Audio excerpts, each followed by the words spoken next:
Let's switch our attentions to Ulster football. Pretty intriguing time in the post-season after the championship, because Donegal still don't have a replacement for Declan Bonner, and it appears that Monaghan are heading the trajectory of the Dublinification of the rest of the country, with the potential appointment of Ger Brennan as their new manager, and the exodus from Tyrone continues. We have Cahair O'Kane joining us on the line, and also ex-Donegal star Brendan Devenney. Gentlemen, you're very welcome to the show. Brendan, I'll start with you first. The Donegal situation, it's the lack of any kind of smoke, white or otherwise, that I guess is probably starting to concern people up there more than anything else. Yeah, you're right, definitely, Richie. There's so many stories spinning now. You hear some, and it's funny how people approach them, you know, with the whispers that it's fact almost. Like a few weeks back, I was hearing different people, you know, even people that have well known in GA circles here telling you that the likes of Martin McHugh was a shoe in. It was his job more or less, and then you speak to Martin, he's like, "Oh, no way, it's not for me now." And you know, the people I think who we want to take the job are finding we're finding that hard to get them. I think the people who want the job, we might necessarily want them. They're inexperienced. You know, there's different people in the background there trying to put teams together that they're willing to take a chance on it. Whereas I suppose some of the experienced names out there are distance themselves from it. And I think geographically, there's always an issue here, Richie, here in Donegal, about getting people in that are, how you would say, you know, at the very top of the management. There's not a lot of guys out there that have, you know, credentials that maybe teams like Donegal would want, that are within range. And if you even look at the likes of Rochford coming into Donegal, the distance that he's travelling, there was a guy that was involved right up into, obviously, All-Ireland finals and that. So came into Donegal with huge experience, and was, you know, a huge coup at the time for Declan Bonner. So, you know, the fact that Declan Bonner, all his experience that he had, that he was ready to come in, having been very successful at Donegal underage, it was a ready-made replacement to take in players and join them in with some of the brilliant players from that McGuinness era. So at the minute, you know, who is out there that's in Donegal terms that, you know, people's on about Jim? I mean, Jim's obviously gone down the soccer route, and that's where he wants to stay, it looks like, you know. So Malachy O'Rourke, for me, is the only man out there, you know, at the minute, that he's got this proven track record everywhere he's went. He seems to be someone that Donegal's maybe courting, that they're in talks with him, in terms of he's the only person that seems to be standing out now. I mean, Enda McGinley's been mentioned. I mean, I know Enda well. He said the next time he takes county management on, he's going to have to take a career break. It is so life-changing. So, I mean, people are throwing up the likes of Maxie Kern, who's been involved with Jim in his time, you know, taking the ladies, taking St. Eunan's, Gidor, been involved with different teams. Roy Cavan, of course, won the championship under Jim, a new enough manager. You know, people have mentioned names like that. But as it stands, you would say that head and shoulders above all them would be somebody like Malachy, of course, last season, taking, Waddy Graham's to a championship first time ever. He's obviously still involved with them. So whether that there is the stumbling block at the minute, that information coming out, or what's happened, nobody knows, because our county board are keeping tight on who they're speaking to, who is the candidates, and who's all involved. Yeah, Cahair, it's probably a better situation for Donegal, as frustrating as it might be for the supporters, that they don't necessarily have the beauty contest and the beauty pageant that went on with Mayo over the course of the last few weeks before the appointment of Kevin McStay and his sundry band of all-stars, that there isn't this, you know, there's 4 different teams lining up, almost, not necessarily of mercenaries, but you kind of get that Expendables feel about the teams that were being assembled. There's none of that, at least from the outside looking in on Donegal. What are the names that you've heard mentioned associated with the job or potential bids for it? Well, there's probably a happy medium and all that stuff, as Brenton says, that maybe the calibre of management teams that Donegal would like to attract as well probably aren't in the setup, or aren't in the conversation at the minute. Look, Brenton has probably summed it up very well there in terms of hearing a lot of the same things I'm hearing. Malachy O'Rourke is the name that keeps coming back at you, but the problem there is his involvement with Glen. Glen are again among the favourites to win the Derry Championship. If that goes well for them, they go into Ulster, like the first round of Ulster for the Derry Champions at the 12th of November. Donegal can't sit about and wait and see what happens. Difficult for a manager to commit to a county job while he's in a club job. It hasn't gone well in the past, and that could be a real stumbling block for Donegal. I think Malachy O'Rourke is definitely the man that they want, but whether the timing is just not going to sit right, and that could scupper the whole thing, because it's such an, as Brent said, it's such an enormous commitment. The idea of double jobbing even in the early season, like we saw what that did to Down last year in terms of like Down sat on their hands and waited for Conor Laverty to finish his Down championship campaign with Kilcoo, and then started looking about that ticket with Conor Laverty, Marty Clark and Jim McGuinness that was talked about. That fell through, and it was the 25th of November before James McCartan was appointed that they ended up so far behind that the whole season was written off before it ever started. Yeah, sorry, Donegal are Donegal, like this is the 31st of August. I'm just double checking there, but 31st of August, and Donegal are at the point where they need to be appointing a manager now in the next week or two, and that's very early for the like of Malachy O'Rourke. And as Brenton said, there's nobody else, really jumping out of the conversation. It's a weird position, Brendan, I guess, for the county to be in, and it's one that Cahair alluded to there. Like Down found themselves in that with the appointment of James McCartan. I guess crossing codes, as Tipperary were seemingly waiting for Liam Cahill to become available, they had to appoint somebody this time last year, and they put in Colin Bonner. That didn't work out, but it shows that a year can be lost, and any momentum that you do have, and it wasn't the best years regardless, but any momentum that you do have really does get lost if you're kind of starting on the back foot as whoever the appointment will be, given that it's this late in the day. Yeah, and just as Cahair was saying there, just the giant nature of the job. It's as if you're very lucky in certain counties if you've had a bit of success and someone steps up. If you look at Pádraig Joyce coming into Galway, someone of his level, probably the best forward arguably ever played the game, and he comes in with this unreal attitude that I'm just going to take this team forward. We're going for an All-Ireland title. I mean, coming in with that type of rhetoric, only certain people can carry that. And if you look at the best teams in the country, there's always, because you've had so many All-Ireland winning teams and players with your top teams, obviously your Dublins and Kerrys, etc. now, Tyrones as well. There's always a conveyor belt of people queuing up to take the job, and there's a conveyor belt of talent coming through. And I think in certain counties then you might just get lucky from time to time that certain people are in the right place at the right time. And again, as we've been saying there, that actually want to take on a job as massive as a county job now. And if you look at McStay's ticket there, the experience and the panel that he's brought into that, of course he's retired, and we all know about Jack O'Connor, the oldest manager in history to take an All-Ireland title last year, retired. And I think, with this flavour of young manager coming through, it's almost now like it doesn't suit so many people at certain ages with their life and what's going on. So I think to land that job and anybody now, and particularly a job with Donegal, and particularly with a lot of abuse that came around at Declan Bonner towards the end of that job, I think a lot of people could be looking at that thinking, right, what exactly is in this for me? Particularly if you're coming from outside the county, you have to be coming with a real love of football. There obviously will be a financial side to that as well. But if you're in Donegal and you have a family and you want to take on that challenge, geez, thick skins wouldn't even cover it. You would need a suit of armour on you. So, and with Donegal being at a rebuilding time as well, you're going to need patience. And I'm just looking, is that patience out there with your normal GA fan now? I'm not sure. So, everything's pointing people away from the job rather than to it. It should be something that, I suppose in many ways it's a bit of passion, it's a bit of a love, it's a massive commitment, but I'm just wondering, a bit like the commitment of the players now, are we tipping the scales too much against a lot of these guys for taking the job? Because there's definitely no queue up really in Donegal, and even those players we're talking about, maybe that won All-Ireland, there's only a handful of them that's been involved in a bit of coaching, likes of Leo McClune, Eamon McGee were involved in the under-20s this year, and as I say, Rory Kavanagh's been involved with Donegal underage, under-16s, and has taken St. Eunan's and that. But it's a massive leap from thinking that you can, take a club team, say, to a championship, to take on the whole of the Donegal job, because a bit like that, Rory's he's a school teacher, he's got 4 kids, he's busy. You just wonder sometimes now, it's only going to suit people in a certain type of job in a certain time in their life. Yeah, there is an element to that as well. We saw Andy McEntee, I guess, spoke about it very vividly on this show as well, about the abuse car that he took while in the latter stages of his Meath tenure. Brendan alluded to it there, the stuff that Colin Bonner perhaps had to put up with as well in his latter days. Like, it's a full-time gig without necessarily the benefits of a full-time gig. You're kind of in the public eye in a way that you probably wouldn't want to be.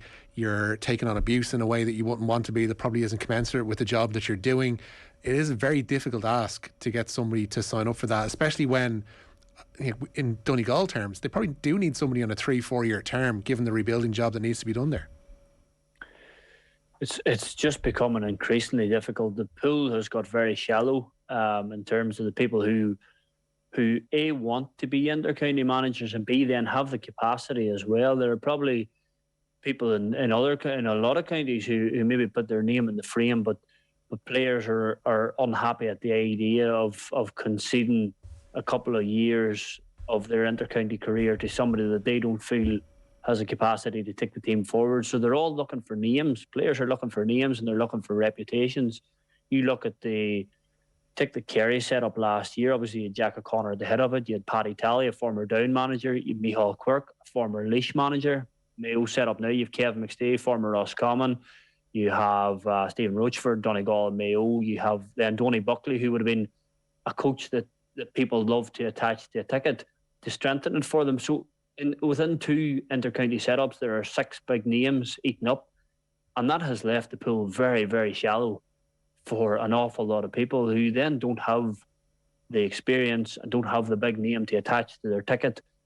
And it's left that, I think we're seeing more and more counties really struggling to get men to, not just to do the job, but men that will appease the players and make the players buy in, and that you're getting everybody out and playing. And I mean, for the abuse that you take and the time that you invest in it, it has become an enormous job, and a really, an unforgiving job, and a job that you can understand why there are not queues. Like Donegal, talking about rebuilding, like Donegal have still been in 10 of the last 12 Ulster finals. Their age profile outside of Michael Murphy and Hugh McFadden is still very good. I still believe that within that Donegal team that's playing, there's more progression that could be made. So I don't necessarily buy that they're rebuilding for the next few years. You would think that that's a job that would be attractive, and yet they are struggling. Brendan, like when you were talking to Enda McGinley about what he did in intercounty management, like what kind of hours is he talking about being a regular day if he's in charge of Fermanagh? Do you know what? Just as you're chatting there, Cahair, that's the first positive stuff I heard in a while. I could get you on a ticket tonight if you want. There's been a few boys ringing, Cahair. I like a bit of positivity. And we sometimes we saw. What's the money like, Brendan? What's the money like? It's euros, by the way. I'm sorry. You love the Queen heads, my man. But, no, Richie, you know what? I think it was more when we spoke. It was the headspace. Yeah. For Enda, like Enda, as you've seen him on there. He's obviously been doing great punditry work. Me and him were doing bits and pieces for a good while there with Radio Ulster, so we got to know him quite well. And I do his show up here in Highland, and we get him on there, and he's a fantastic lad. But he was just saying that he couldn't leave it, and he says at times he was managing upwards of 60 people in that squad between players and physios and S&Cs, and everything was going on. And what he said, which was interesting too, Richard, was that some of these people are very, I suppose, highly educated, highly motivated type people that you're coming across, and you're the person that's given the order, if you like. It was interesting how he described that, because for years there, I think in GA, the changes have come in this last 25 years or have been phenomenal around, say, the type of people you're dealing with and what's happening, and it's ever changing. And it was interesting what Cahair said there just about players' attitudes to you coming in. You have so many aspects to what you have to do, how you come across and how you lead and how you get that and bring that all together, if you like. And it's an interesting thing that Cahair throws up, because certain counties are going to have issues with people coming in, and we've seen that before. If it doesn't fit, you're in trouble. And if there's certain egos or people on the side then that used to things a certain way, you've got all these things going on. And that's why I think it's such a massive job. But it was interesting to say that Enda, he hadn't written off that he would do a county again, but he was saying he literally would have to take a career break to do it, which is interesting and very honest of him to say that. That's the worry, Cahair, I guess, is that the job with Donegal is actually so attractive. Like, you've got that pool of players that you mentioned there, you've got the support that notionally will be there behind the county with each and every outing that they have, and it's a massive landmass in terms of actual, like, county that got loads of great players, great pool of clubs to pluck from. And yet if a county like Donegal is finding it hard to find candidates, what does it say about the state of the game in general that they don't want to step forward for it? That's absolutely it. When you see a county like Donegal struggling, I suppose you mentioned the Mayo situation earlier. Like, they were probably the opposite. They had men queuing up everywhere looking the job, and you would think that Donegal would be in that bracket. They're established Division 1 team. They're going to be around Ulster titles. They're still potentially, they should have been in All Ireland semi-finals and should have probably done better over the last 8 years on that front. But they should be one of the most attractive jobs in the country. Now, the thing for Donegal, as Brenton will well know, is the geographical kind of isolation as well. And where, if you're a Midlands county, you can pull people out of Dublin. Or you can pull, Donegal, where are you pulling from? You're pulling from Mayo, or you're pulling from inside you, really, in Tyrone and Derry. Like, for all the talk about, for years, Mickey Hart under pressure, and and Fergal Logan and Brian Dooher were lined up from way back. Whenever Mickey would go, Fergal Logan and Brian Dooher would step in. But, beyond that, it wasn't an awful pile even jumping off the page. And there's loads of fellas that have been around the club scene in Tyrone and done well. But there's, nobody really jumping off the page at you in that regard. So Donegal are probably slightly unfortunate and this maybe plays into the fact that they don't have a big history of outside men coming in to manage them. So, it plays into that as well. So they're probably an unusual incident, or an unusual I can't think of the bloody word, but most counties, I think, are going to have that struggle. They're just outside of the top 5 or 6 now, where there are potentially big trophies to be won. I think a lot of counties are going to struggle because of simply the time commitment. It lends itself to, you pretty much have to be retired, teaching, or working for yourself, where you're earning enough money that you don't have to put in a 9-to-5 anymore. You maybe run a small business, something, you have people doing the work for you.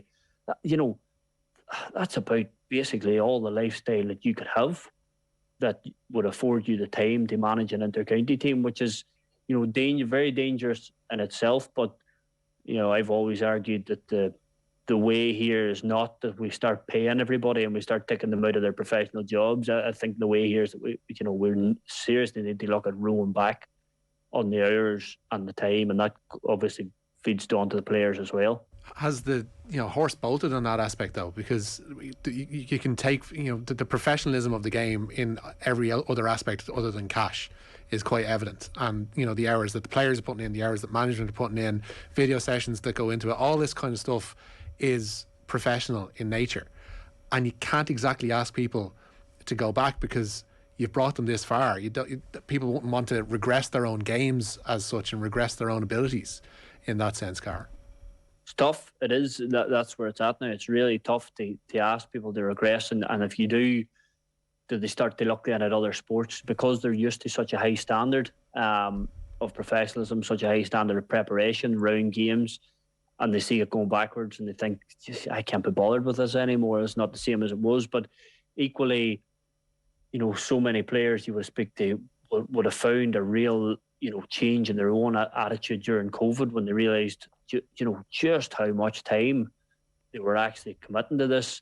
A few managers would have found a real, almost took a step back themselves and said, do we really need the gym sessions? Do we really need to bring everybody to the county centre of excellence to do gym sessions? Could we not do those remotely and save the fellas the travelling time? And there were small tweaks that came out of the COVID thing. But look, when the iron was there to be struck with the debate or the argument or the row between the GPA and the GA over the expenses being renewed and the cap on sessions that the GA wanted, ultimately the GPA pushed really hard to get that cap lifted. And I know they were working on different things around contactors, and there was an ongoing discussion. But I felt that was an opportunity for everybody to reset and say, look, cap your sessions, and everybody has to abide by it. Anybody going beyond that, they just don't get their expenses paid. I think players wouldn't stand for being asked to train 6 times a week and only getting paid their expenses for 3. And the cap was an obvious solution, but it was turned away when it was there. I think the debate, the GPA pushed very hard on it, and it'll be hard to bring that back round when, you know, the Esri report that was out a few years ago, and the hours, the average of 31 hours a week that intercounty players were putting into it is an enormous amount of time, crazy, scandalous amount of time. This felt like an opportunity to pull back a wee bit from that, and it was turned away in favour of, you know, we need all of our sessions covered for all of the year, and I just thought that was a mistake. Brendan, what's your sense of it? Is there any way that this can be rolled back in terms of the amount of man hours that goes into these? Yeah, it's difficult, because I think, and I agree with Cahair, that something like that, and I just wonder how many ways is there around these bloody things, and particularly for the more successful counties that have the money to say, right, here, this session, it's been sponsored or looked after, or there's money there. I think that's an issue we haven't really spoken too much tonight about. And if you look at some of those management teams we're talking about, there's players from different counties coming to them, and you think the likes of Jack O'Connor pulling in his management team this year, Tally coming down there, and even the likes of Donegal going to Armagh, and as you say, Rochford coming to Donegal, and like big expenses involved in that, you know. And I talked to a county board official actually, and he was saying that the Donegal county session costs around 10 grand a session, when everything's taken into consideration. And you think of the fundraising and the money that takes, you know, in certain counties, like it is some effort to you know, you're on about, say, it's a couple of million a year, I think, to run all the teams in Donegal. In the round that, all the county teams, and it's about 1.2 of that was in the senior. So it's a massive amount of money when you take it in, week out, you know, to raise. So I agree with you. I think there's something else to be looked at. I just wonder that no matter how we do that, as people, particularly the bigger, richer, more well-equipped teams, that and as well as that the teams that live closer, the smaller counties that have shorter ranges to go, will they find ways around that? I think that's would be my fear with that. But I'd certainly agree with Cahair. We do definitely have to take a look at the training regime that's happening now. Even as we're talking in modern times about travel and cutting down and on this and that, I think group sessions and that, as much as we can, kind of direct there without people thinking that they have to be a bit sneaky and still do this or still do that. Yeah. We just make it that's this and this is the way forward, particularly in counties like my own. The fact that everybody's travelling to a convoy from all over this county, you know, 3-4 times a week, whatever it ends up being, it's probably not the way forward. Certainly if there's 2 sessions, I think that's plenty. The other gym sessions, and then if there's a weekend game or a get together, you know, I think that's the way forward for the county teams. Cahair, tangential to that, we've seen Conor McKenna from Tyrone decide to go back to the AFL this season. It strikes me that he's one of these players, not in his head, I don't know, but from the conversation we're having here, there is a lot of players who will figure, God, if I'm going to be asked to put in this amount of hours and this amount of work, I may as well bloody well get paid for it. And you're seeing himself head off to the AFL. He's obviously been operating out of there before. But a lot of players, given the asks upon them now at the moment, they could decide more so that, you know, I might as well get paid if I'm going to have to put in all this work. Well, they could, but I suppose it's getting somebody to pay you. The AFL aren't going to gather everybody up. But Conor give them a chance, yeah. Conor was in a unique position where he came home at the age of 24. He stated his ambition from a long way out that he wanted to win an All-Ireland with Tyrone. He did enough of the AFL. Even though we did a few interviews when he came home, you know, sort of intimated, look, I'm not saying this is over. I might go back at some point. But I think he probably didn't, in his heart of hearts, maybe expect to win the All-Ireland as soon as he did. And that left him at 25. He had won his All-Ireland. Now he's 26. He's looking at it thinking, you know, it was a bit of a grind for Tyrone this year. Like, if I wait till I'm 29, nobody in the AFL is going to pick up their phone and ring me here. So, like, I have to strike when the iron is hot. You know, the money is you can't sniff at it. Like, you're talking the average wage in the AFL is between $250,000 and $300,000 a year. Like, so it's serious money. And for somebody who's established enough in the sport, you know, obviously Geelong were the first club linked to him. Then obviously there was talk of going back to Essendon. The chat out of Australia is Brisbane Lions looking at him. So, like, there's enough interest over there that it looks like Conor McKenna is going to get a contract somewhere, which I'm sure he already knew by the time he told the Tyrone setup he was going back to Australia. He wasn't going back blind. So look, for him, I mean, I think really hand on heart, if you put anybody in his shoes, me or you or Brenton, and asked us would we do it, of course we'd do it. Why wouldn't you do it? The number of departures that there have been since that All-Ireland win last year, is it unusual, Cahair, or is it probably in line with what the profile of that squad has been? Because it does seem to look like, you know, every few months we'll hear somebody else depart in the Tyrone panel, and it starts to become a question of why so many, and why of that age profile are they all deciding to leave what has been, you know, obviously a pretty successful unit. Yep, look, it is. There's no question. It's unusual for eight players to have left an All-Ireland winning team sort of so fairly quickly after it. But I thought I was on your show about a year ago, asked pretty much the same question when all the fellas were leaving at that stage. Like, and like when you go back through the 7 that left last year, like, their game time was just so limited. You know, they were playing virtually no games, and I'm working off the top of my head, but I remember that I think Lee Brennan hadn't kicked a single ball before he left. Paul Donaghy had been in and out of the team. Mark Bradley had been in and out of the team. He's probably the one that they've missed the most, to be honest. Him and Tiernan McCann, who would have been real kind of game changers for them. With all respect to the other fellas who had been good players to have around the setup, and there's no doubt that, you know, the quality of, say, Tyrone's A versus B games would have been, you know, very diminished last year compared to what they would have been in their All-Ireland winning year. But the other fellas that left the panel were getting such little game time and had a wee bit about the panel, time under Mickey Hart, time under Fergal Logan and Brian Dooher, and hadn't really established themselves as intercounty players. Now, it was interesting, you know, Kevin Kelly there and team talk from Tyrone, who actually, to be fair, you know, broke the story at the same time as me on Conor McKenna on the other night.